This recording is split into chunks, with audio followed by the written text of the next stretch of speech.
অন্যদিকে নীতি আয়োগের বৈঠক বয়কট করার পর দিল্লি থেকে কলকাতায় ফিরেছেন মমতা বন্দ্যোপাধ্যায়। সরাসরি নজর রাখবো সেদিকে। সেটা তো হতে পারে না।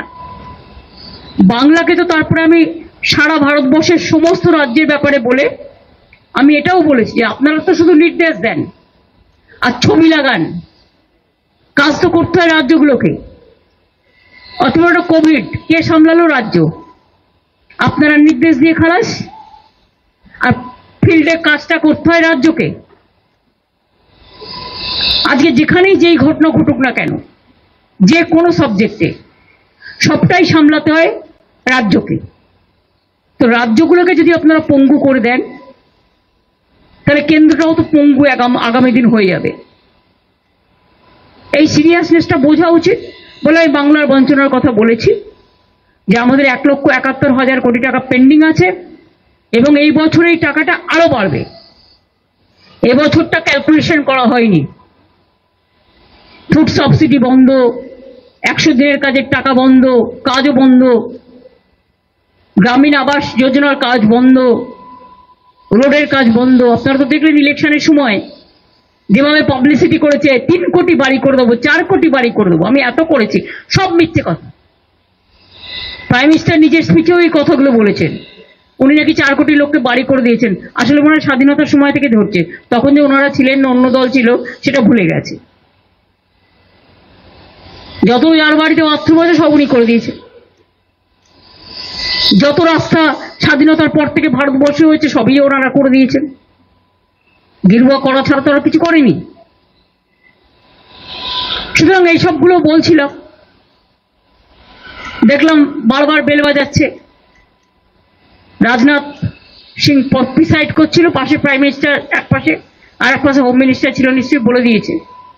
আমার আগে চন্দ্রবাবু নাইডু বলেছে 20 মিনিট। আসামের চিফ মিনিস্টার, অরুণাচলের চিফ মিনিস্টার, ছত্তিশগড়ের চিফ মিনিস্টার, গোয়ার চিফ মিনিস্টার, যদিও রাজ্যগুলো খুবই ছোট ছোট, তাও আমি মনে করি না ছোট বড় কোনো ফারাক থাকা উচিত সম্মানের দিক থেকে।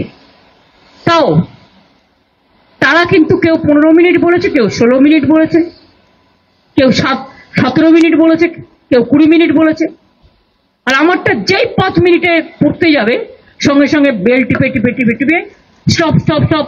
আমি ঠিক আছে স্টপিং বলে, আমি বলবো okay, you don't want to listen, চললাম। আমি বয়কট করে চলে এসেছি। তার কারণ হচ্ছে তুমি বাংলার বঞ্চনার কথা শুনতে চাও না। এর মধ্যে আমি একটা ইন্দো ভুটান রিভার কমিশন করার কথা বলেছি অন রেকর্ড। কারণ ভুটানের যে জল আসে সেই জলে আমাদের নর্থ বেঙ্গল, আলিপুরদুয়ার, জলপাইগুড়ি বিশেষ করে অনেকটাই ডুবে যায় প্রতি বছর, ফ্লাড এফেক্টেড এরিয়া। আমার রিটেন স্পিচে এগুলো দেওয়া আছে, কিন্তু আমি মুখে ভিডিওটা বলেছি তার কারণ অন্যগুলো রিটেন স্পিচে দেওয়া আছে, ভুটানেরটা দেওয়া ছিল না। তাই আমি বলেছি একটা ইন্দো ভুটান বাংলার এই ব্যাপারটা নিয়ে নর্থ বেঙ্গলের একটা হওয়া উচিত। আর আমরা এটা বলেছি, তুমি কোনো দেশকে কি দেবে না দেবে এটা তাদের ব্যাপার, আমি এটা নিয়ে কোনো কথা বলছি না। কিন্তু যে state is the stakeholders, তাদের কাছে কথা বলবে না, তাদের কাছে কনসাল্ট করবে না। তুমি আজকে বাংলাদেশকে দিয়ে দিলে আমার কোনো আপত্তি নেই। বাংলাদেশ আমাদের বন্ধু রাষ্ট্র, অনেকে এটাকে মিসলিড করছে। কিন্তু আমরা কি বলেছি, এখানে 3টে পার্টি, একটা হচ্ছে ইন্ডিয়া, বাংলাদেশ, আর স্টেক হোল্ডার হচ্ছে বেঙ্গল। তুমি সেখানে আমাদের কাউকে জিজ্ঞেস করলে না। তিস্তার জল চলে গেলে নর্থ বেঙ্গলের লোক উত্তরবঙ্গ ভাগ করবে বলে, বঙ্গভঙ্গ করবে বলে প্ল্যান করছো, ও তো ড্রিঙ্কিং ওয়াটার পাবে না। বর্ষাকালে ডুবে যায়, গরমকালে শুকনো হয়ে যায়, তখন কিন্তু আর জল থাকে না। এটা আপনাদের মনে রাখতে হবে।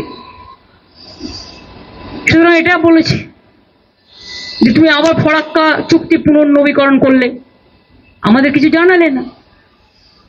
ফরাক্কা যখন প্রথম হয় দেবগৌড়াজির সময় 97 সম্ভবত, তখন 700 কোটি টাকার একটা প্রজেক্ট বেঙ্গলকে দেওয়ার কথা ছিল এই চুক্তির বদলে, যাতে মুর্শিদাবাদ মালদায় যে ইরোশনটা হয়, গঙ্গা ইরোশন, সেটাকে স্টপ করার জন্য কিছু কাজ করবার জন্য। রোজ রোজ যে গঙ্গার ফরাক্কা তো শুকিয়ে গেছে, ড্রেজিং পর্যন্ত হয় না, ডিবিসি শুকিয়ে যাচ্ছে, ফলে জলটা চলে আসছে ফ্লাডেড হয়ে, এখনো 4 লক্ষ কিউসেক মেট্রিক টন ডিবিসি বেশি জল ধরতে পারে। কিন্তু যেহেতু বছরের পর বছর এই 10, 12, 14 বছর কোনো রকম ড্রেজিং হয়নি, ফলে অল্প বৃষ্টিতেই ওটা ফ্লাডেড হয়ে যাচ্ছে। তখন জলটা কোথায় আসছে? বাঁকুড়া, বীরভূম, বর্ধমান, হাওড়া, হুগলি। তো এগুলো দেখতে হবে না যেখানে আমার স্কোপ আছে।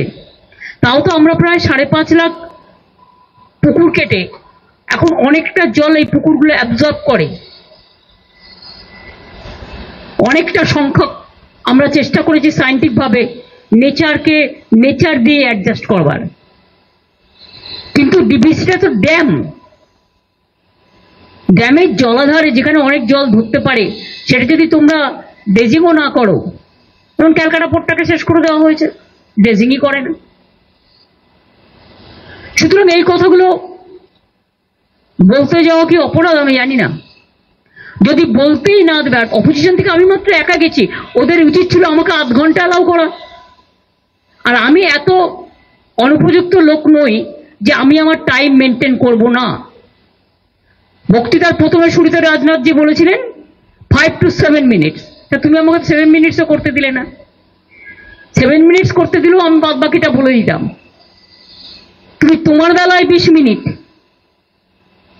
তোমাদের বেলায় স্পেশাল প্যাকেজ, স্পেশাল প্রিভিলেজ, আর অন্যদের বেলায় 0। এটা তো কখনো পূর্ণ হতে পারে না। তাই আমি বয়কট করে ঠিক করেছি, বাংলার মানুষের সম্মান আমি মাথা নত করতে দিইনি। বাংলার বঞ্চনা মানছি না, মানব না। এবং অন্যান্য অপোজিশন পার্টিও যারা আছে বিভিন্ন জায়গায় সরকার চালাচ্ছে, বঞ্চিত হচ্ছে, তাদের প্রতিও আমাদের টোটাল সলিডারিটি আছে। हिंदी में मैंने बता दिया, दिल्ली में अधीर रंजन चौधरी वो कहे हैं, अधीर रंजन जी कह रहे हैं, अरे भाई मास দিয়ে কি শাক দিয়ে কি মাছ ঢাকা যায়? তুমি যদি বারবার বেল টিপছো মানে কি? আমায় স্টপ করতে বলছো তো মানে কি? হয়তো স্টপ করার সিস্টেম মানে ওইটাই। আমি বলছি আর তুমি বারবার কারো বেলা তো বেল টেপোনি, বারবার তুমি বেল টেপে বলছো স্টপ ইট। তো স্টপ ইট মানেটা কি? Can you tell me? আমি এত সিনিয়র পলিটিশিয়ান, এতবার ইলেক্টেড মেম্বার, অপোজিশনের মধ্যে একমাত্র গেছি ভয়েস রেকর্ড করতে, তোমাদের কোথায় ক্রেডিট দেওয়া উচিত ছিল? তুমি আমাকে বারবার যদি আমার বক্তব্য তুমি যদি বেল পাঠাও, বেল দিয়ে আমাকে স্টপ করতে বলো, is it not humiliation or ইনসাল্টেশন? আমি 6 মিনিটও করিনি। অপোজিশনের পক্ষ থেকে সারা দেশে মাত্র একজন। তা ডেমোক্রেসিটা গেল কোথায়? ডেমোক্রেটিক রাইটসটা কোথায় গেল? এই মানসিকতা যে দুটো কথা শুনতেও পারে না। কেউ যদি বঞ্চনার কথা বলে তার তো বলবার একটা জায়গা হওয়া দরকার, যেখানে কেউ যায়নি। আমি সবার হয়ে বলতে চেয়েছিলাম, যতটা পেরেছি বলেছি। সবার হয়ে বলার পরে বাংলার হয়ে বলতে শুরু করেছিলাম, তো এটা ওদের ভালো লাগেনি। এরপর থেকে ভাবতে হবে যে আদৌ ওদের মিটিংয়ে যাওয়া উচিত কিনা সম্মানের সাথে। সম্মান না পেলে অসম্মানিত হতে আমি যাব না।